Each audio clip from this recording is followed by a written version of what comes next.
it's your first day. Welcome.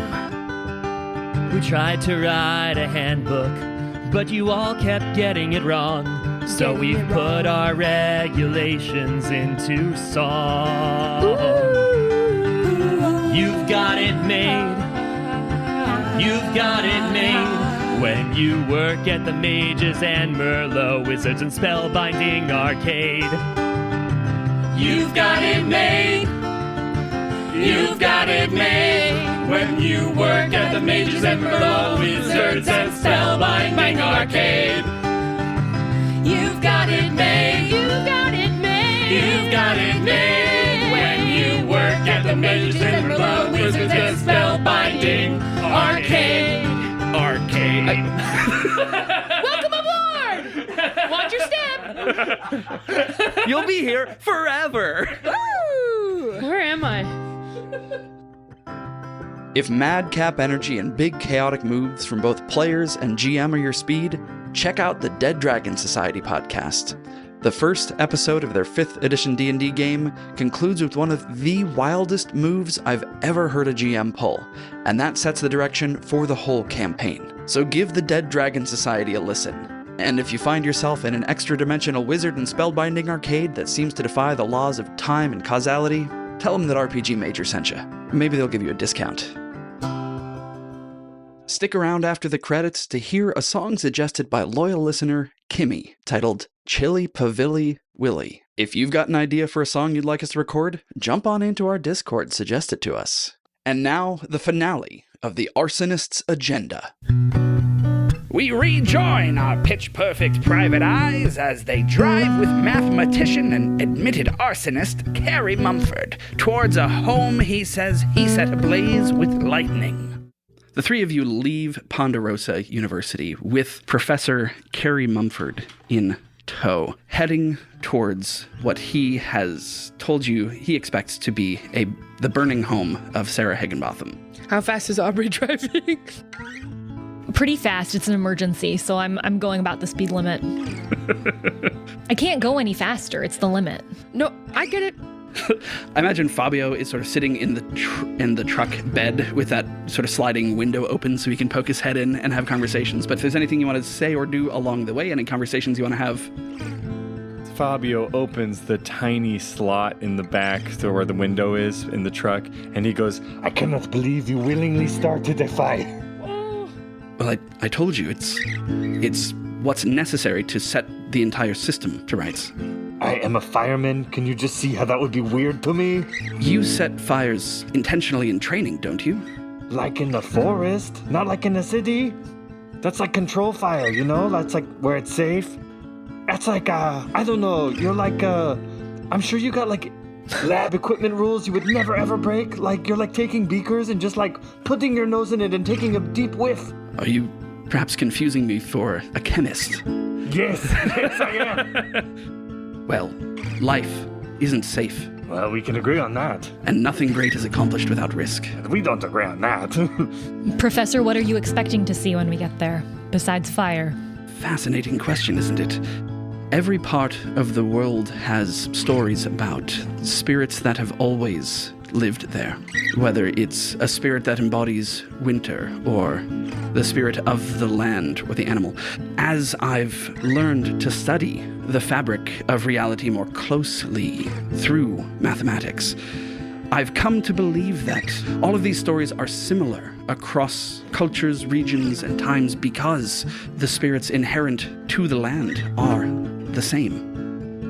So, what am I expecting to find?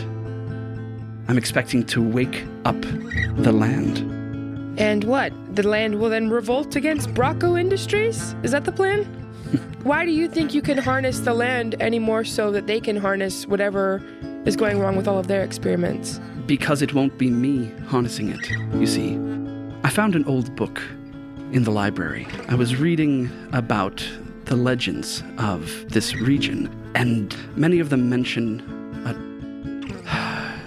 hesitate to use the term God, but they all mention an entity called the Transformer, who gave the people and the animals and the land its qualities that we know today. They made the salmon swim upstream so that the bear could eat them. I believe that if I can wake this creature up, this entity will set things right.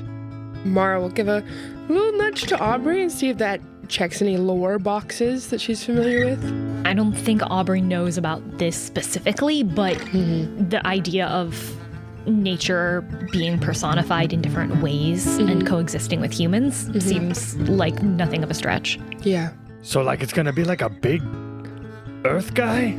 Like a big woken up earth guy? Like a big stone man? If I'm honest, I'm not quite sure. The maths that I've done suggest that there is an entity of a higher order. What that looks like is as beyond my ability to imagine as thinking in 12 dimensions is for you. And how will you know if you've been successful? If it starts attacking us, if it kills one of us, if it starts attacking you, if it kills you, is that all part of the plan? At what point do we save your life, is what I'm asking. My life hardly matters in this equation. Okay. In the book I read, the Transformer was a bringer of balance. So, if what is necessary to bring balance back is to change the inherent nature of the people of this area, or of the weather, or of the systems that are here, so be it. You don't really value human life very much, do you?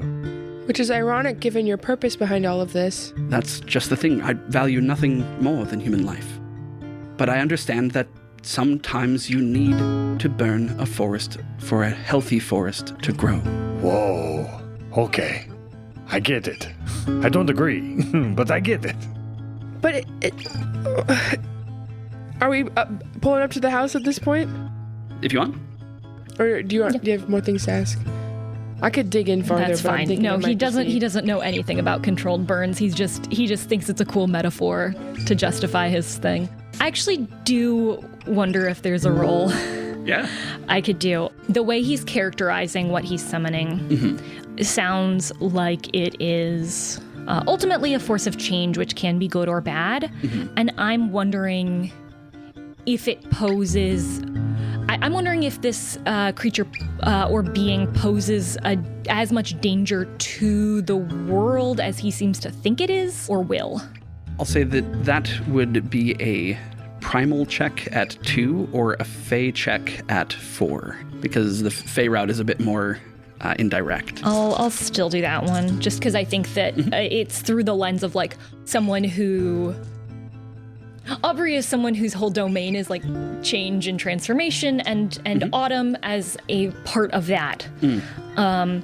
So the first thing that occurs to her is it feels like maybe he's mischaracterized this being in a way that does it require us to fight or be in direct opposition to it or not? That is two successes and 6 advantages. Wow. Whoa. All right. The existence of an entity like this makes sense to you. It fits in within almost every sort of mythological framework. There is a concept in a lot of fairy tales. It's talked about as both a concept and an entity called the wild hunt, where lots of creatures will band together. They sort of lose their inherent nature to form something bigger, to become part of a superorganism. Thinking about sort of the higher order of creatures in fairy, it may be that this transformer is an amalgamated entity like that, or the other thing that fits is it's just a god, right? In the way that there are powerful creatures and that there are gods, and then there's sort of, potential to scale up beyond that, maybe. A follow-up question. If this being has the domain that he described and the power he described and that affiliation, does it pose the threat to the entire city that he has summoned it for? Like, is this an end that is compatible with, or is this something that is more of a Promethean, right, bringing fire to the people, where they're kind of at odds and there's a tension there? Yes is the answer. Okay. the sort of very shorthanded version of the story that he told you rhymes with the Prometheus myth of like these systems were put in place, these gifts were given to the region, but also the idea that they need to be in balance is core to that. Mm-hmm. And so where in a system like this, where there's things that are built up and built up and built up, pushing something off of a hill is going to be destructive, right? It's going to be dangerous for the thing pushed off of the hill, but it's going to reach a new balance point. What that is, where it is, what it looks like for the people, and if he's implying that this could change the nature of the humans, like change the inherent human nature of the people of the region, what would that be? Mm-hmm. Well, so, wait. Also part of table talk sort of thing, like, where I was, if this is way off base, I don't know if there's like a way to be told this or not, but I think we talked early on about like some entity or the fire itself, or at this case maybe the transformer, like the god itself being angry that humans are trying to create things that won't burn. Oh yeah. Would that and that sort of offense be what killed Laurel, or was it Brocco Industries? That was a hypothesis that you all floated, and not something that I see evidence to support that directly. Okay. Yeah. So that was an industry gross.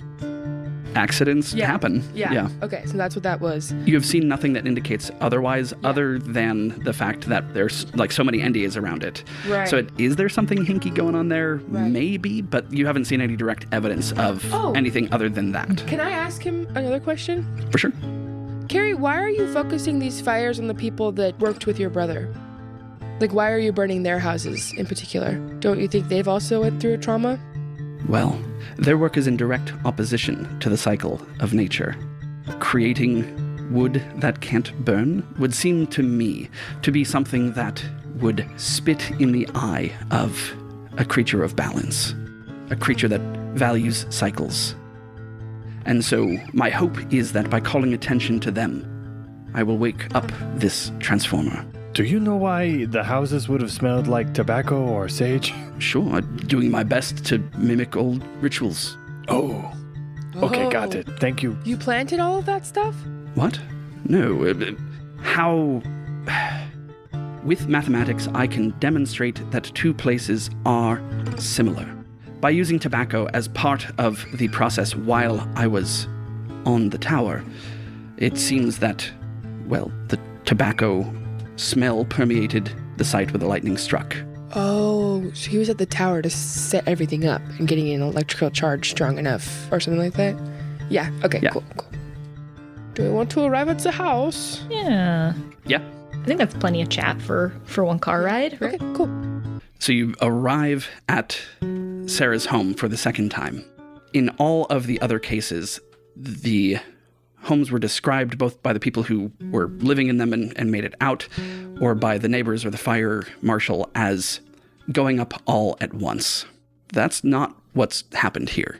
This house is burning, but it's half of the house is on fire while the other half is not. And you can see a look of fascination on Carrie's face. I thought so. Working from the tower allowed me to direct the lightning towards the part of the house that receives the energy, but constructing the similarity to my library must have targeted her office. Yes. I'm already out of the car at this point. As he's murmuring to myself, I've got like a big piece of fabric from like a coat that I'm sort of using to like cover around my mouth and nose to keep smoke from getting in. I pass one of Freddy's guys' axes to everyone. You already have enough, actually, Fabio, but for breaking down doors if we need to. Yeah, what's the plan here? Fabio, you want to take the lead on this? I want to use your phone to call 911. We have a fire. Yeah, we want to bring the fire department here? Yes. She's looking at Aubrey. Okay, yep, will do. Yeah, I'll call the fire department. Thank you for calling. One of the neighbors has already called. Fire trucks are on the way. Okay, thank you so much. Fabio gets out of the car and runs to a nearby fire extinguisher and starts to open it. Like, get it ready for when the fire truck arrives. He's going into firefighter mode. The three of you hear from inside the house, Yeah. someone like banging on the door from the inside. I toss Fabio a runs. scarf to wrap around his nose and mouth, and we'll both run in. I know where he's going. Yeah, Mara will take her jacket and maybe do this thing and kind of like fearfully but follow them in. Carrie is getting out of the truck and just like looking around sort of expectantly. You're not quite sure what he's hoping to see, but you get a sense of like, what the heck? Where's the thing? Something big should be happening right now. Well, maybe actually noticing that, I might go back and be like, did something go wrong? Is this not what you wanted to see? I suppose I'll just have to set another one to get its attention. So that's why you've been doing all of these? Because they haven't been working? And this is the 5th time? It will work. Statistically, as a math professor, shouldn't you know by now that it's probably not going to work? It will work. Interesting. All right, dude, you're going to have to stay here and deal with the fire department, and she'll run in. Tell him about the sunk cost fallacy. Or gambler's fallacy, I guess, is more this one. Literally. Fabio is still running, getting out his axe, and heading right for wherever the thumping is. Yeah. And looking around to see what he can see. So you can see that the neighbors from the houses on either side have gotten out their garden hoses and are pointing it at Sarah's home and doing their best. Also, spraying some water in their houses as well. At the same time, you hear a thumping coming from the front door of the house that sounds like someone trying to bang on the door to get out. You guys are doing great. You're doing great. You're doing great. And approaches the door and says, Hello, can you hear me? Are you there? I can hear you. I can't get the door open. The back door is already lit up. Okay, can you take a couple steps back so I can try and break this door open? Okay. Okay, get far away and safe. The fire. I can't get the... Okay, just get low. and he takes out his axe and hits the door. Without too much trouble, the door busts open. You're able to sort of chop away at where the deadbolt is, pull the door open, and as you do, smoke comes billowing out, and you see inside, sort of crouched down low underneath the smoke that's accumulating there, a woman. She looks to be in her mid-40s. She's blonde. It's starting to go white. She's a little heavier set, and she's got a hanging file tucked under her arm. Can you be moved safely? I think so. And she rushes out past you. I escort her out. As you start taking her towards the street, you see that Carrie is pulling things out of his bag. It looks like he's gotten these 3 little clay figurines of animals. One a bear, one a fish, one a crow. And he lobs them towards the burning house. Apprehend that man. And he just yells up at the sky, "If you're not going to wake up, I'll wake you up! Come on!" And the figurines enter the flames, and you hear crashing from inside the house as these figurines grow from small bits of clay to 8-foot-tall creatures of flame and ash. And they start rampaging through the house, just smashing, destroying, working their way from the center outwards. So Sarah's fine. We've got her some water. She's all right. Well, boys, let's go.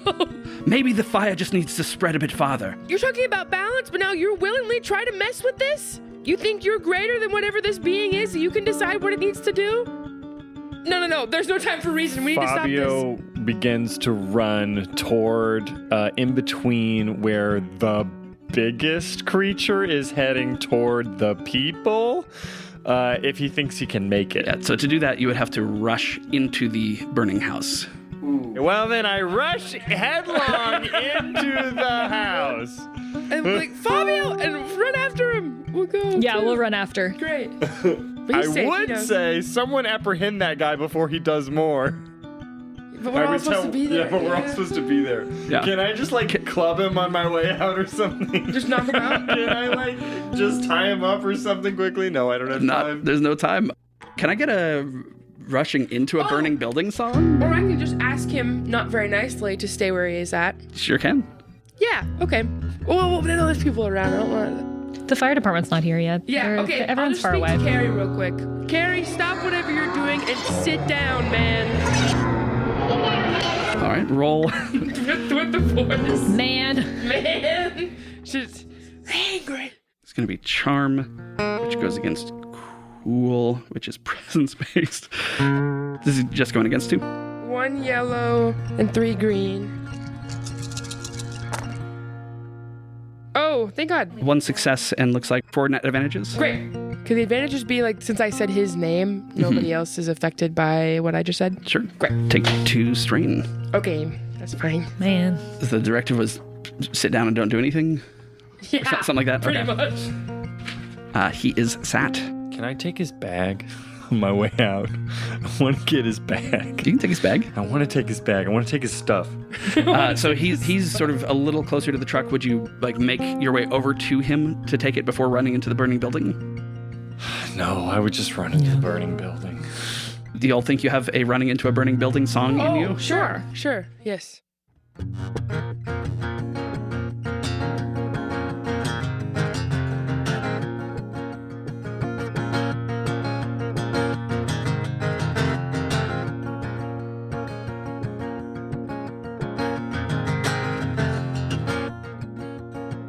Here we go.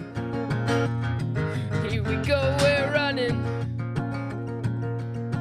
Here we go. Here we go, we're running. Here we go. Here we go, we're running.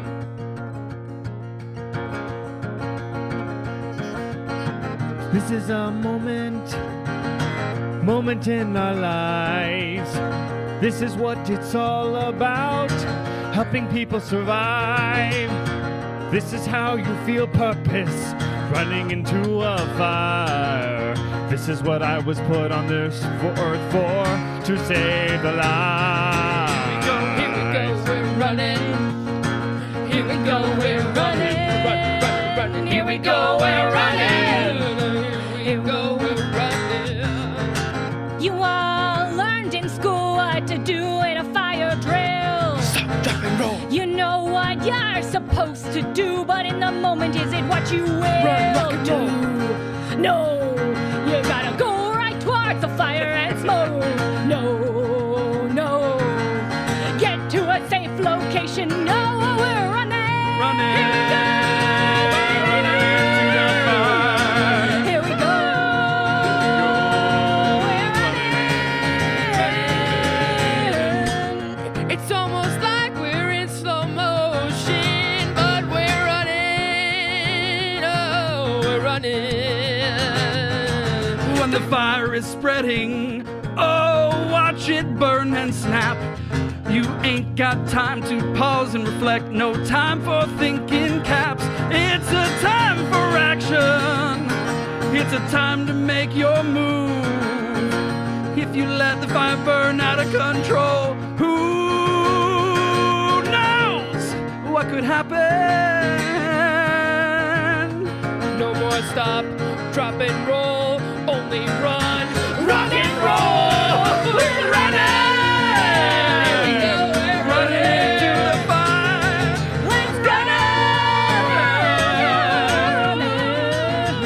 Here we go, we're running. drop and roll. Rock and roll. Run, rock and roll. No stop, drop and roll. Stop, only drop and roll. Rock and roll. Run, rock and roll.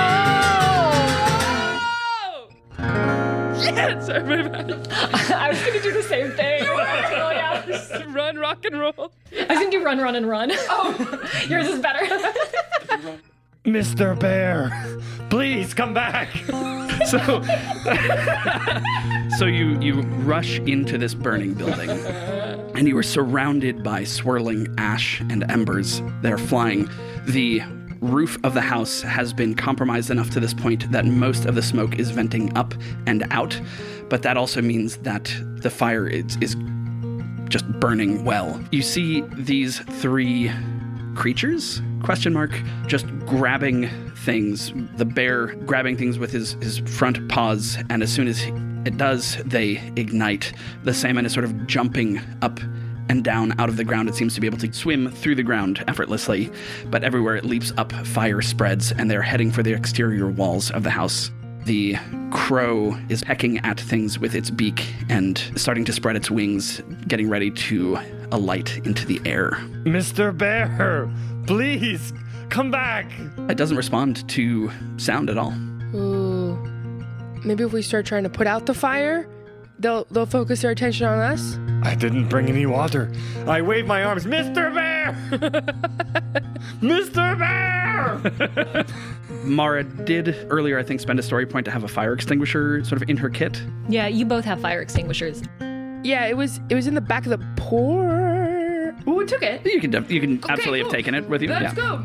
It looks like this is how you use this thing? Great. Yeah. I'll start spraying it everywhere. That gets their attention. Great. The three of their heads sort of snap towards the three of you as you stand near the entrance to the home with fire spreading all around you. The bear charges at the three of you. Stand back. If someone must die today, it will be me. And Fabio doesn't take out his fire extinguisher and instead takes out his axe, does a forward somersault, jumps into the air, and cleaves the bear in twain. And it falls to being a pile of ashes as the salmon leaps up out of the ground towards Mara. And I'll grab my trusty stun gun, zap it at the salmon, hoping for the best. As you do, it explodes into a cloud of ash, covering Mara head to toe. She'll shake it up. I was like, well, that's why I usually prefer my salmon smoked. Great. Second time I joke and it's still funny. As that's happening, the crow is swooping down, trying to grab at Aubrey. My hands sort of dance over the snapped clasp of the axe that I've been thinking about pulling out all day, but still have not. And as it gets closer, I unsnap it, and then I snap it back closed, and my eyes go to a piece of burnt, charred furniture from nearby, and I pull it, this sort of side table, in front of me to deflect or become the object of grasp for this bird. As its talons press on the surface of this table, Aubrey presses back. It leaps back up into the air and circles around, looking for another angle to dive bomb. Looking at them, do these creatures seem to be things that were conjured from another world the way that Fabio was? Or do these seem to be things that he has animated from our own world with magic?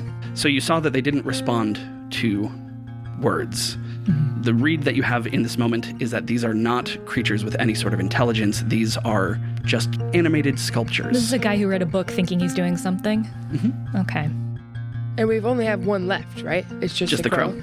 Yeah. I'm so sorry, Mr. Bear. The crow comes plunging in through the smoke, focused once again on Aubrey.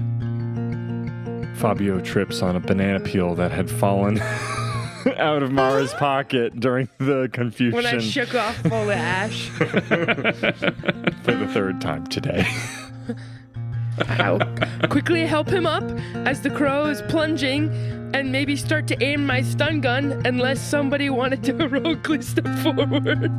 For Aubrey, she's been in her head about being effective or being worthy or feeling about what she deserves, trying to put herself in harm's way unnecessarily in order to feel better about herself. And she's maybe seen someone else doing that today a little bit as she looks at Fabio like trying to step into a fire.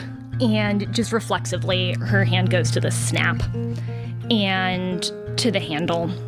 She pulls out the axe.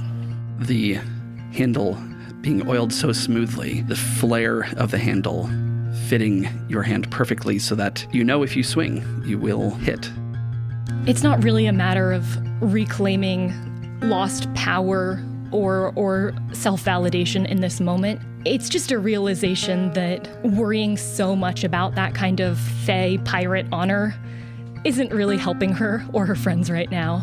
It all feels very, very silly. But this is something real, and it's tangible, and it's something that in this moment, she can swing.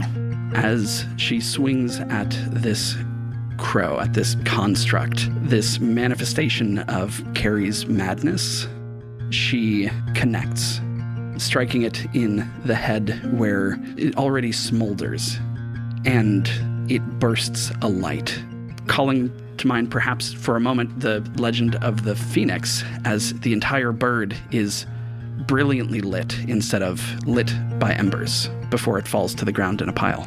That's a controlled burn. Okay, I think that's everything. Should we get out of here? Yeah? We gotta go get that guy. Okay, Fabio, you lead the way. You've been taking charge all day, but now I know it's not a misogynistic thing. You care so much about us, and you're great at what you do. Let's get out of here. You have a woman at home who needs you, Mara. I know I do.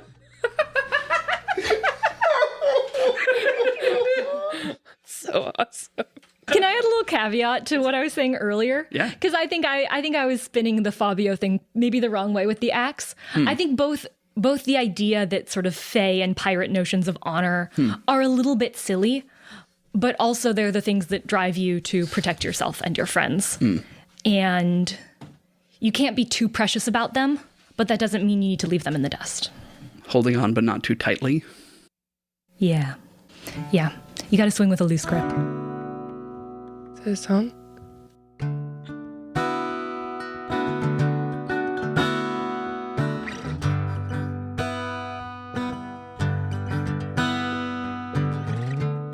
We wear our legacies around us like a raincoat or a tool belt or an old too heavy hat.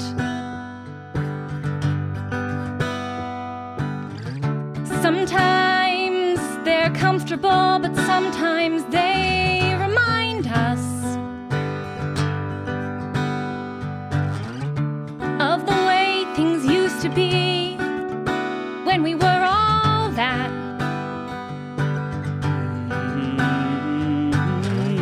So you hold on, you don't let go. Go white, but you can't just let it show. Hold on with a loose grip. You gotta hold on with a loose grip. Don't let it slip away. Maybe not today, what yesteryear can teach you.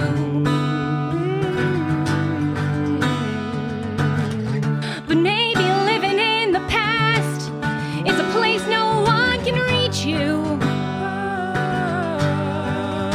So you gotta hold on with a loose grip. You gotta hold.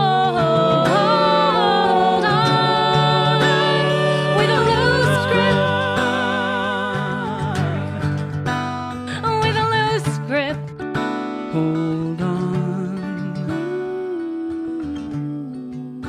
Hold on. I wear pictures of my family Hold on. inside my coat. I think of how everyone I save is them.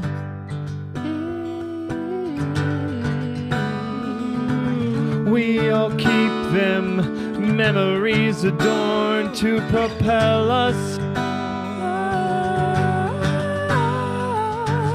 They give us something greater for us to keep going.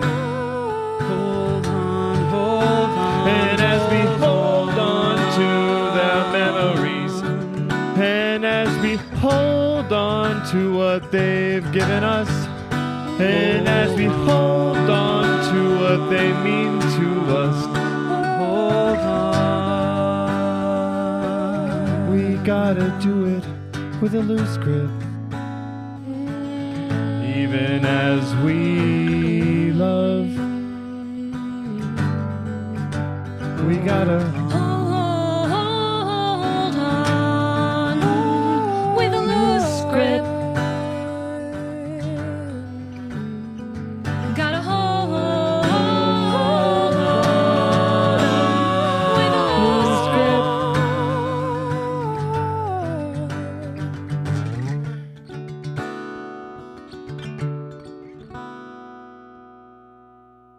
Fabio runs to go tackle Carrie. Who is sitting with his back against Aubrey's truck. Did we explain what happens when I tell people to do things? That you're caught up to speed on that? Not at all. Don't know. All I know is that I gotta go stop him before he goes Got it. and Cool. throws another clay idol. Is there a way for me to like kind of snap him back to life, or do I have to tell him something again? When does it wear off, or does it ever? We haven't really explored I that know. part yet. It can't last forever. No, Right? That'd be so bad. yeah. The implications would be wild. Yeah. In hypnosis, people slowly come back to their senses if you leave them alone. I think it's probably the play here, right? He's wearing off. My gut says it has sort of a half-life of 5 minutes. Yeah. And so after an hour has passed, there's maybe a lingering inkling of it. But Yeah. Cool. yeah, Maybe tackling him isn't necessary then. Maybe he could just run over to him and you burst out of the house. You see the neighbors still spraying their hoses. You start to hear the sound of sirens approaching in the distance now. And you see Carrie seated, leaning up against the truck as you sort of burst out with this energy of, gonna tackle him. He's sitting compliantly. maybe I'll just take his bag then and look through his pockets, get his stuff out. I want to get his equipment away from him. Mm-hmm. So you've seen him sort of have things on his belt before, sort of a little bandolier on his belt. He has that. It is fully stocked with vials full of liquid. The bag has a notebook, has pens, has batteries, has wire, has a few small sort of nature tokens. It has a branch from a madrona tree, which is a tree that grows on the coast in Washington. It has an owl pellet, sort of what an owl regurgitates. It has a fossil of a trilobite, a small one. You're not sure what the purpose of any of these things are, but they seem to be symbolically meaningful for him. And while I'm removing these things, he's just like staring off into the distance. He is staring at Mara. I have nothing else to do then. He seems... I just don't want to wake him. I'd like to make sure like Sarah's okay. Maybe like give her some water. Has she left at this point though? Probably. All of that happened in the span of under a minute. Oh, right? wow. Like rushing into the house, the whole like fighting of the Okay. the construct that Carrie created. Uh-huh. All of that, happened in just a moment in the way that fights happen so quickly. Sure. Sarah has walked over to one of her neighbors. As you're sort of looking around for her, the neighbor comes back out to her with a glass of water. Okay. And then the firemen are approaching. Mm-hmm. Okay, I gotta turn. Fabio, do you want to talk this over with the fire department, or what would be best for you right now? I don't want to get you caught up in any sort of implications with any of this. So if you want to be here, great. And if you don't, we can leave right now. I don't know. What do you think? What do I? Well, maybe we should let them handle this and we can regroup. But Carrie's kind of in a state where he's not a threat for maybe 3 more minutes. Someone should be a witness to the fact that this man started this fire. I suppose I will do that. Okay. I'm imagining Fabio describing sitting in his office. Right? Fabio was just like so credulous and naive seeming to me. Just like, I imagine he would just be very straightforward. Like, he wrote down some equations. He used magic. He started the fire. I wonder how that'll go for him. Can I take his bandolier? Yes. Who's bandolier? Carries. He had some slots on his belt. Oh, right. Like the flying squirrel potion and the blob you potion and definitely all need those. Yeah. Potion? Who said anything about potions? No, the vials. Okay. I think Mara's kind of like looking around. She sees Sarah's okay. She sees the fire department is starting to get the house, spray it all good with their big. And Fabio, does it look like the fire department's kind of like, oh, this is how he always is? Like they're not taking it back? Or do I need to come defend him at all? Oh, can I come talk to them and further implicate Carrie in maybe a more concrete people who don't know magic way? But what will that do? Like, what I'm wondering is like, do we want to get him arrested? Like, that could hold him off for a bit. This man started these fires. Yeah. So Mara knows with absolute certainty that police and the legal system would not take seriously. No. This man started a fire with magic from across town. Right. So that's why I'm wondering, can I come up with a more not magic story that has enough nuggets of truth to implicate him to still get him And is that what we want to do? Or do we want to handle them ourselves? Do you guys have a system that you guys do? Do you do jail No, and we stuff? don't have a jail. We don't have it. They're stuck in the pavilion. Pavilion is like our purgatory. No, I don't know. Just making stuff up. I think I'm going to turn to Aubrey on this one. Our choices right now are that if he goes on doing as he's done, either he continues to create incredible danger for people while failing to unleash the magic of the earth that certainly will not do what he expects. And if he's successful in that, then it will, my guess is, destroy him. And if he's unsuccessful in that, he'll just continue to hurt people until he gets destroyed. Mm-hmm. Is there like a magic prison he can go to? Like, could we give him to some like magic? Like, who's the magic prison? The zoo. The zoo! Oh! Or like magic Put him prison? in the zoo? Is that what you're saying? No, like a magic prison you trust? Oh, take him to the underzoo. The place that you know for dangerous creatures Is the underzoo. is the underzoo, which you Yeah. all Don't hate. the Fae? Okay, Phil is the person. Don't the Fae have a prison? Or do you know? Oh my god. I mean, they have like mean, some of- servitude contracts and stuff. I don't know. No, the underzoo is a great call because they'll deal with him there. Is that an entity you trust? No, not at all. But So you can't do just we give him to trust some Fae person who will like lock him away for a bit? You have to find an entrance to a Fae court, which only appear when they want them to. It's not something you just find. Oh my god. All right, let's go to the evil zoo people and hand him over to the evil guys. I'm sure that'll go great. if that's what you're suggesting, I feel like there's some... I'm not suggesting that. I'm saying that is the answer to the question that Fabio posed. Is there magic jail? Is there a magic jail? Yes, it's the Underzoo. It's the Underzoo. And from what limited information you all have about the Underzoo, it is used as a prison for creatures from myth. You're not sure if a human... Wouldn't last a day. We'd be a death sentence. Okay.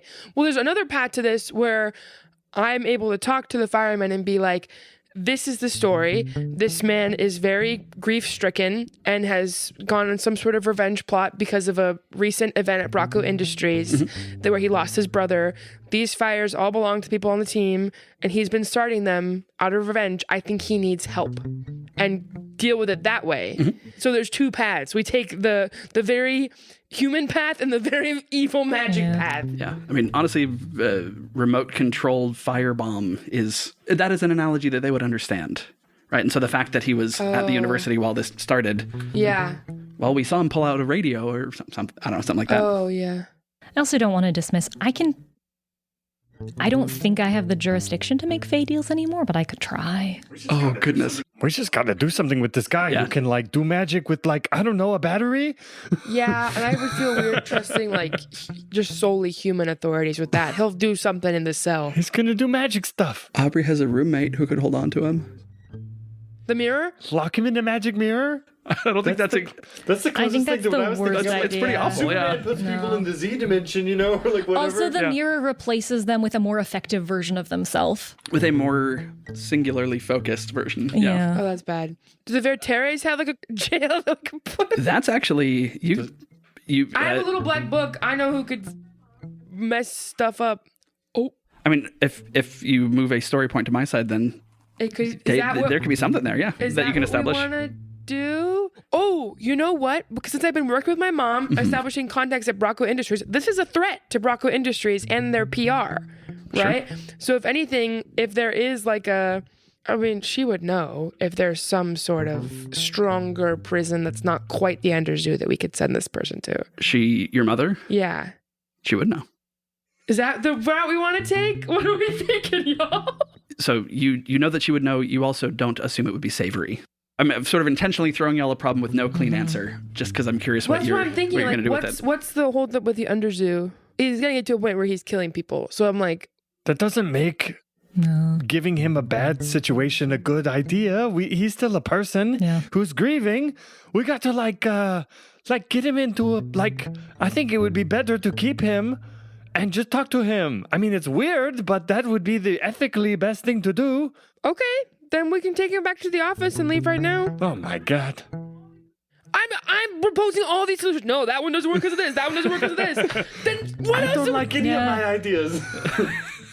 But we can't do it. What were the ideas that were possible though? It's like the Fae thing that doesn't work. Like, I mean, it might. It might. Okay, well then You can try any of these things. Yeah, it's hard to apply like real world ideas of crime and punishment to wacky magical scenarios. Yes. Because they don't really map. Which authority do you trust to handle things like this? Is there one or none? It sounds like there is no good option. We trust no one.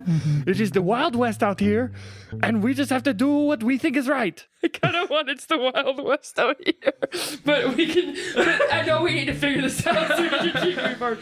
I agree. There's a downside to everything. The local authorities, they will not be able to actually understand and quell the root of this issue because they have no understanding or appreciation of magic. The Underzoo is a wild card, and the fact that we know he won't be an issue again, but ethically, it's not the greatest choice. They could just promote him. We don't know, right? Would they just be like, hey, here's a resourceful guy who can make it happen? That's true. Okay, in terms of door number 3, could we even loop in Gamlin on this? Could we give him a call? Who's that? He's a friend. Aubrey, if we were to have the Fae take over and do something with him, I mean, they couldn't do like a brain wipe, could they? Oh, Oh my god. Not an actual wipe. Jeez, y'all, like just to defuse the bomb, not hurt him, but just like put him on a different course. Memories? That's No. killing him. the Underzoo does Okay, too. fine. They take memories all the time. Oh my god. We gotta keep him in the closet. I don't know what else to do. Well, we've been talking all about healthy fires, right? Burning things so that they can grow back and be better. Okay. If he's the thing that needs to be burned right now so there's not larger damage in the future, burn in a metaphorical sense. Just neutralizing the threat, okay? Aubrey, what were you going to say? I apologize.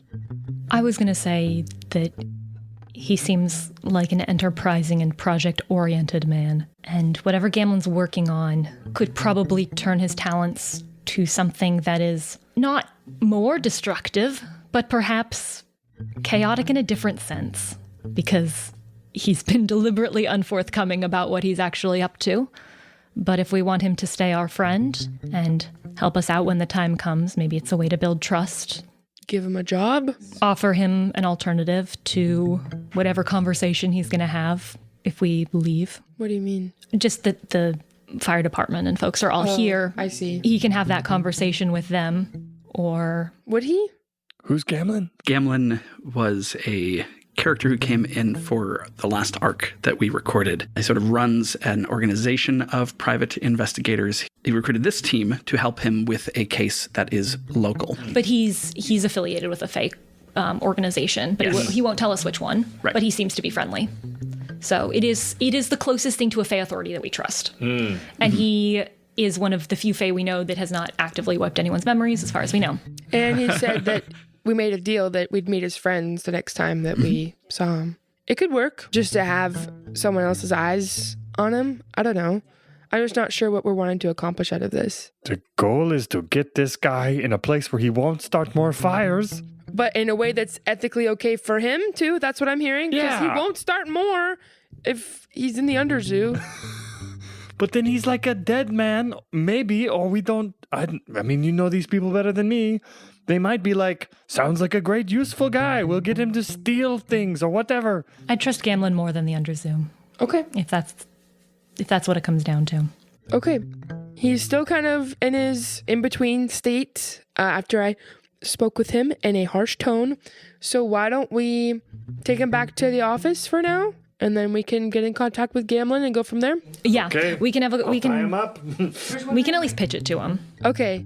Well, because like as in table talk, I'm like, yeah, I feel like I'm like, oh, yeah, in terms of it's- options. And it's I fraught, get that yeah. it's a good problem. It's a great problem. Yeah. It's an interesting problem. It is. And like in terms of trouble coming up, that's not the worst thing for the story.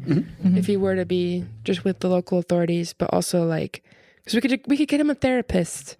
That's probably what he needs. Genuinely? Yeah. But how do you keep him out of trouble in the meantime? Is the question, true, yeah. true. Because he was very much like Thanos mindset, where it was like, oh crap, it's all or nothing. Like there's no, yeah. But it's a good reminder to show ethics and kindness and humanity to someone who doesn't have that in their own brain. So it seems like you were landing on calling Gamlin in for help? Yeah, and I think maybe we can have a conversation with him about his options too. Yeah. With Carrie? Yeah. Yeah. Okay. And pitch him this is the one that we think might be best for him given what he's said so far, but... Back at your office over bowls of chili. Mm-hmm. So there's a chili restaurant called the Chili Pavilion. It's right underneath our office. That's right underneath their office. That's right. Yeah. So at the pavilion, over bowls of warm, heartening chili, with the effect of Mara's voice starting to ebb in Carrie's mind. What do you want to say to him? First, I have a constraint. I think he needs to be apprehended in a more... Like, we don't know what he's capable of, right? So, Yeah. like, we've so seen him. you're not letting him eat a bowl of chili? I mean, I don't know if I'm willing for him to be untied up, and I don't know if you can have a tied up person at a chili restaurant.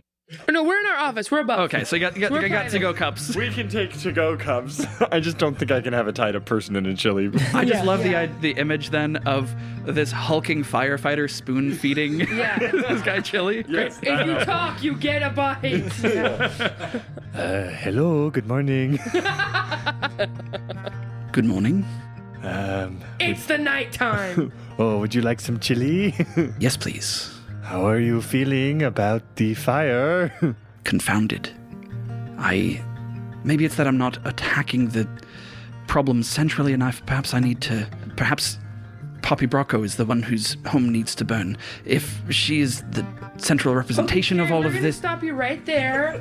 Thank you for helping us prove the point that you will continue to enact destruction if left unchecked. We have some fun options for you. In terms of how you are going to be neutralized, so to say. Behind door number 1, we'll turn you into the police and the local forces. Not a great option, as we don't trust them very much, and your understanding outweighs all of theirs combined. They are simpletons, yes. I love being in agreement. Moving on. Behind door number 2, a secret, very terrifying place that's underneath a local famous attraction that we don't trust either because the horrifying things that happen there. We also just think that you need help and guidance more than anything else, and care. Are you going to leave me in the ruins? Nope, much worse. Moving on. We're not going to do that option, though. The third option we've talked a bit about. Aubrey, would you like to present option number 3? There's an option, and it requires you giving up this mission, this project, and turning your considerable knowledge towards something else that may play a role in toppling power structures, but maybe with more warmth than heat. It would mean working with, and this is conditional on others being interested in supporting you in this, so understand we'd be going out on a huge limb for you here. Folks who are magical in nature, who are looking for help with a very covert project. Not humans, so not corporate, not Poppy Brocco, but it would mean never setting fires again. Why would you go out on a limb for me? Well, no one else has. Also, the other options seem terrible for you and for us. I don't want to kill you. On that we agree. Yeah. And for all that you've read books about forestry, maybe if your revenge, your quest to use the people that your brother died to save as a lightning rod for destruction in such a way as to endanger them, make his sacrifice in vain, calling attention to a perceived injustice that they did that your own brother was no less complicit in. They were all working on that project. None of them were at the top. That seems to deflate him a fair bit. Let this quest for revenge die and let it be a nurse log. And the righteousness that you feel, the desire to set injustices right, there's things that can grow from that. But the tree right now is rotten. She looks at her axe. So you need to cut it down and let it die. And if you do, then we can help something grow. You can see that there are tears falling slowly down his cheeks, just sliding down as you brought up his brother, brought up his sacrifice, and that he was part of this system that Carrie is now trying to dismantle or topple or just smash. All right. We'll make the call. We'll set up a meeting. And also, there is a way that if we're all saying eye to eye and knowing that your knowledge and wisdom and drive can still be used here in Foxglove, but not for destruction. I mean, that would be a big leap of faith that we would be taking on your part, but we can set up anything we want with other people and other connections. But if we've gotten through to him and he's fine here, that's something I didn't expect, but that was very beautiful, what you just said. So I don't know. Do we still want to get him out of here and give him something else to do? Because that could be really cool, too. Yeah, fresh start. Mm-hmm. At least the offer of one. Yeah, cool. When my wife died in my arms, Goodness, I'm terribly sorry. I know what it's like to rage at the world. It is the most painful feeling when you feel like the world has betrayed you. And there's so much pain that you can't see anything else. And I see myself in you now. I'm sure there are things in your life that you want to care for, and I would love to help you with that. Do you have any pets at home? Or people who you need to contact, letters to write? I have an African grey. Is that an animal? It's a parrot. Would you like him to come with you? She needs to come with me. I'll go get it. Also, the job might involve him staying in town. We don't know. Yeah, Yeah, it's unclear. We're Yeah. just getting him a meeting with someone who might hire him. true. Right. Well, in case it happens, I'll do that. Carrie, can we trust you to walk out of here and just go take care of yourself until we can speak to you again? You're asking me if you can trust me. Yep. Should I say no? I don't know. So the sense that Mara has gotten from this is that he is open to another possibility. Mm-hmm. And specifically when it is in opposition to worse options. Mm-hmm. The read that she's getting is not that this speech has changed his life. Yeah. I think we should keep him until the meeting. I don't think we should just let him go. Though I do think that's something that's going to happen off camera. I don't want to detain people. Yeah. Well, the meeting also just like... Yeah. It's going to happen off camera. Can you give me your word, at least until the meeting? No fires. Not against anyone else, and not yourself. At least until the meeting, no fires. Agreed. Can explore some other possibility. I want to see if I can use any fey magic from my axe to hold him to this, or at least for the axe to grow warm if he breaks it. The possibility certainly exists.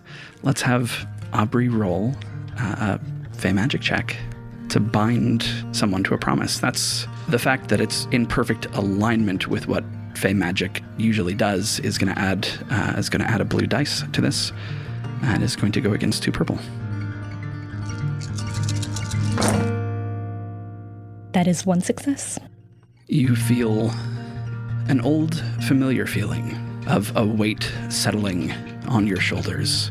You know that a piece of your will is going to be occupied helping him maintain this promise, sort of acting on him continually until its conditions are met, until the meeting ends. It's as if Aubrey bears the responsibility equally with Carrie. I'm so used to giving people strings on me, and I so rarely hold strings on other people. Well, I should probably go see my parents. They're probably a little worried. Yeah. Please, of course. Tell them hi from us. Yeah. Okay, yeah. You're our friend now, Fabio. Whenever you need investigative help or anything else, please don't hesitate to call us. Can I tell them about the stuff that happened today? Is it like secret stuff or like don't tell your parents stuff? I love that he's 6 or 5. It's so funny. Yeah. Well, you kind of talked to them about magic enough since they're your parents. Yeah. Maybe you could tell them that you stopped a really bad guy and he won't be lighting fires anymore, and that your hypothesis was right. But like other magic, there's like a whole magic world. Oh. You know, I made friends with magic people. I don't have any opposition to it, but we have enough enemies now that you telling them our names It could endanger. might endanger them. Oh, I really got into some serious stuff. Well, as a caveat of that, we will protect you and help you as much as you've offered to protect us. Which is a lot. Mm-hmm. Thanks, guys. Mara, I hope that you find your calm when the storm comes next. I thank you for all of your guidance and camaraderie and giving me a drink and ice cream. That was very nice. And I hope that you feel anchored now that you are engaged. Thank you, Fabio. And she'll give him a very sweet hug. I hope you know how much you've inspired me and put me on the right path again for helping people. Thank you for saving lives with me today. Aubrey, Fabio. thank you for helping me learn to feel. Now I can just go feel wherever I want to feel and see what I find. I'm a little afraid of what I'll find, but I learned from you that that's okay too. If it happens or if it doesn't, sometimes magic is there and sometimes it's there but you can't find it, and there's a lot of things that could happen, but all of those things are okay. Thank you for saying that. It does mean a lot. You are a folk hero in the real world and a human in the real world. You're both at once, and you wear both well, and it's great to see. I wish you luck in your war. I am sorry it rages on. Next time we drive somewhere, I will go in the trunk if you would like. Actually would love to also learn how to do calligraphy because you're so good at it. Oh, yeah, I have no idea how I know how to do that.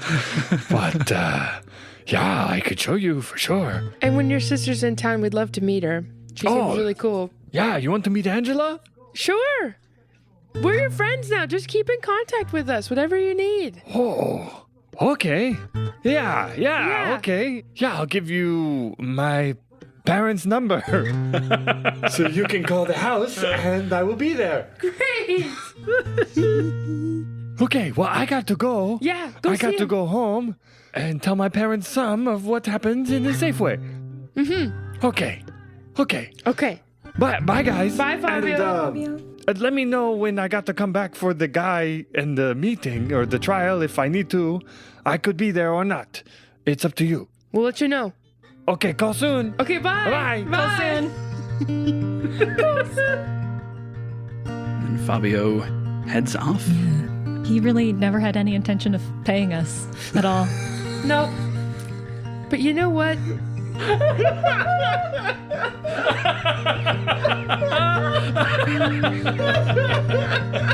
Not even with sort of a magical pearl or an old saber. I think that's the end of the scene. Do you all want to do any follow-up scenes? Sure, I could go see my gal. I got something after. I would love to go pick her up in my vehicle. Date night. She asked you to pick her up from the coffee shop where she was working, from quicker than a beam of light. Yeah. Yes. You want to go see a new movie? What movie is it? Little fires everywhere. No. Yeah. Big times at the big top. Yeah. Stepsisters. Like stepbrothers? Oh. Sounds like a rom-com. Mm-hmm. Yeah. Okay, well, whatever. So the two of you are going to go see a new rom-com. A new rom-com. Great. Yeah, love it. When you show up at Quicker, she's there sitting inside talking with a man in a bright blue suit. I'll kind of pull up and grab her attention and she waves at you to like come inside. Walk on in, sit down next to her. Hi. Sorry to interrupt. I'm ready whenever you are. Hey babe, my uncle popped into town. Thought you'd like to meet him. Oh, hello. Hi, I'm Mara. I reach my hand out. This guy stands up. He's a little shorter than Mara. He's like 5'4", maybe. Uh-huh. His skin looks very tan. His hair is black. He looks like he could be anywhere from like 30 to 50, but is in great shape. Like deep smile lines around his eyes. His suit is impeccable, right? It is vivid blue fabric, like the sky at twilight. Like it's this rich, saturated color. He puts his hand out to shake yours. Like, Jay. Yes, Uncle Jay, that's right. Sir, I love your suit, by the way. I've never seen anything like it. It's really fantastic. Oh, this old thing? You're very kind. Kiddo here tells me you're working on some kind of mystery. Oh, she like goes a little red and looks at Yes, actually, in addition to working with my family, I run a detective agency with some friends, and the one that we got into this last week was really complicated. It had to do with a lot of the fires that had been burning around town, and this misled kind of individual that hopefully we found a better path for him, but yeah, it was crazy. Yeah, it's kind of what brought me to town, too.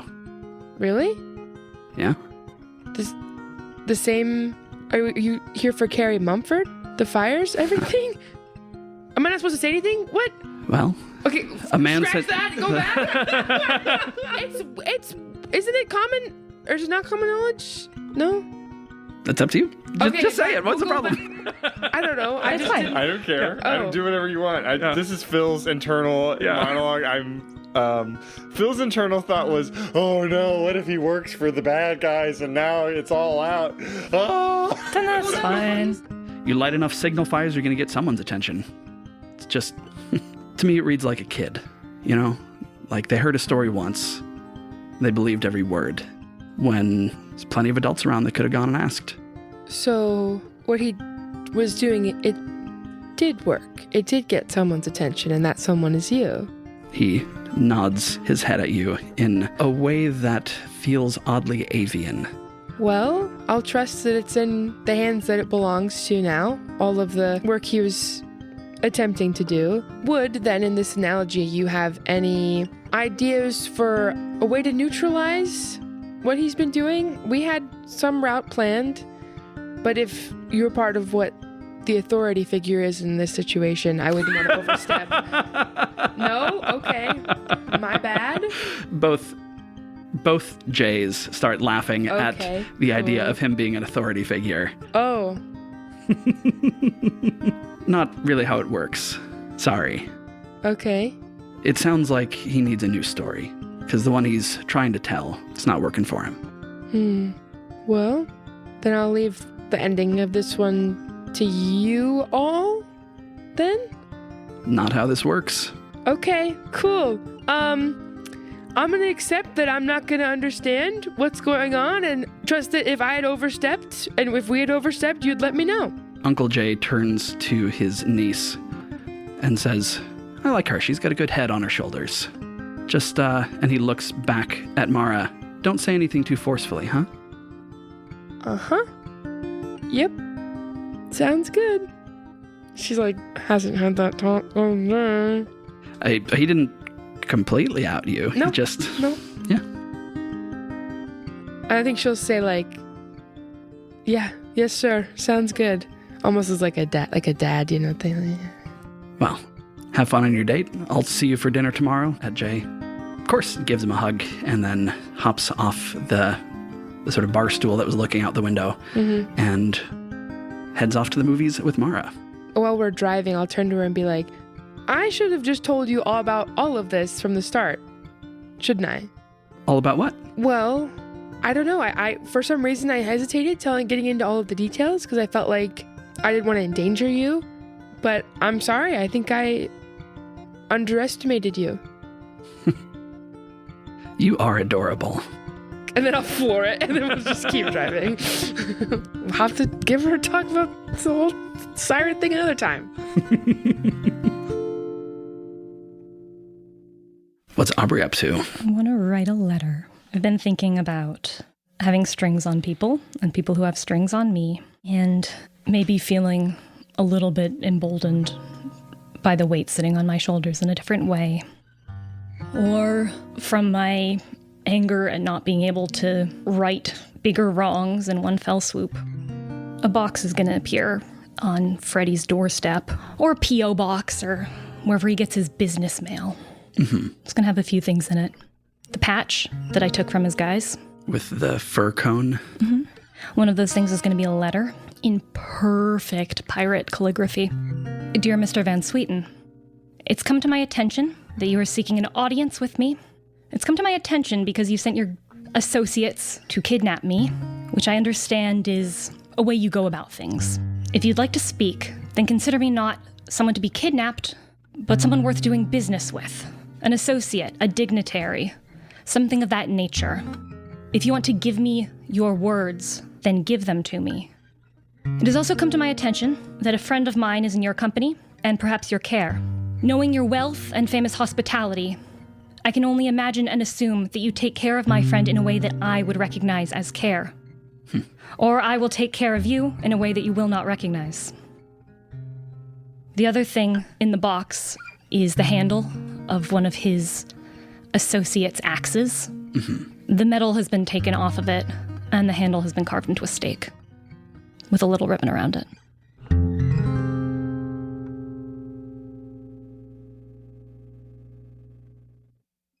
Hey y'all, thanks for listening to this arc of RPG Major. Getting to tell these stories means a lot to me, and to all of us here at RPG Major.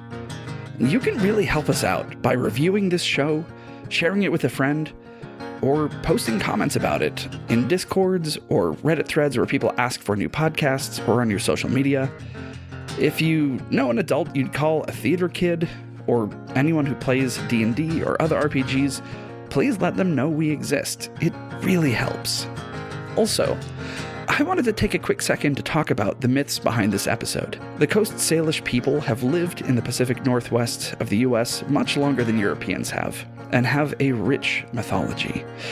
As a storyteller, I want to include more than just European myths, to weave in threads of lore from all over the world.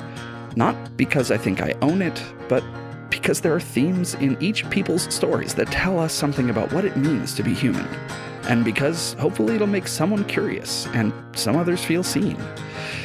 The Transformer, or Changer, and Blue Jay are just two of a whole panoply of fascinating characters from the stories of the Coast Salish that I'd encourage you to go and read more about. Referencing others' stories can feel like shaky ground to walk on as a storyteller. I tried to do my research and to handle this story with care. But if you think I've missed the mark and want to have an honest conversation about it, you can reach me at podcast@rpgmajor.com. All right, we'll see you next time. Fabio is played by special guest Phil Geurin. Learn improv from Phil in the comfort of your own home by searching for Improv from Zero on Udemy, or find his book, The Very Practical Improv Survival Guide, on Kindle. Mara Vertere is played by Lauren Drake, who performs with musical improv team We Have Some Notes and in scripted theater around Seattle. Find her on socials at La Drake. Aubrey Stump is played by Camilla Franklin. Camilla also creates all the art and visual design for the show. Find her on Instagram at Camillastrator. All music for this arc of RPG Major was created live in the room by our incredible accompanist, Noah Samuels. Find him on Instagram at Samuels_Noah. And I'm Helix. I perform with musical improv team We Have Some Notes and Jet City Improv. If you want to chat, you can find me and the rest of the cast in our Discord, and find the show on social media at RPG Major. And if you would do us a huge favor, tell somebody else about this show. It helps us a ton. All right, we'll see you next time.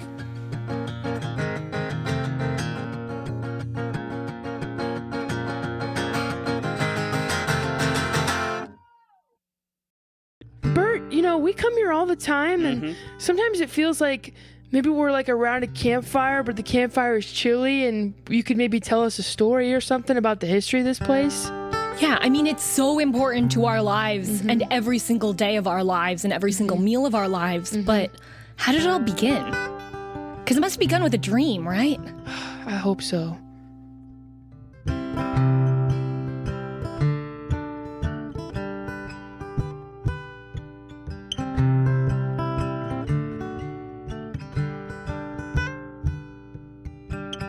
Well, you might think that it sounds silly, but it started with a dream by my old man Willie. He said, son, sit down on my knee and I'll tell you a tale of what could be. Chili Pavilli, Chili Pavilli, we'll make it and they'll all come. Chili Pavilli, Chili Pavilli, the best bowl of soup, my son.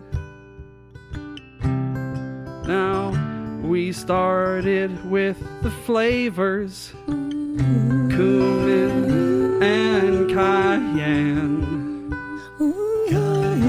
We experimented things like vanilla, but you can't make chili with that, man. Chili pavilli, chili pavilli. If we pick it, they will come. And we're here. Chili pavilli, chili pavilli. Best bowl of soup, my son. Bert, that's beautiful. Wow. Yeah, well, I've been running it since, The audience has not been authorized to learn the fate of Chili Pavilli Willy. Good for him. Beautiful. That rocks. Tired of these guys. I just want to save someone. I don't think that's going to help, but I'm... No. Presumably this is not going to make it in the podcast. Presumably this has a, like, return address or something, or a way to get in touch with you. He Or knows. maybe it will make. I assume well, that that's the thing is, he's had his guys following me. so I assume that he has ways of getting in touch with me and that it would be an insult to him to insinuate that he doesn't. He can put some effort in. they started following Aubrey when Aubrey left Van's house. Like, he literally didn't know. The only connection he had was, there were people who were working with Van. And so when you went to Van's house, they started following you that day, which is why, for the several weeks beforehand, you didn't have a tail that you would have ever noticed. So, but also it's fair to assume that he can spend his resources figuring out He can spend who you his are. resources figuring it out. I'm not going to give him that easy.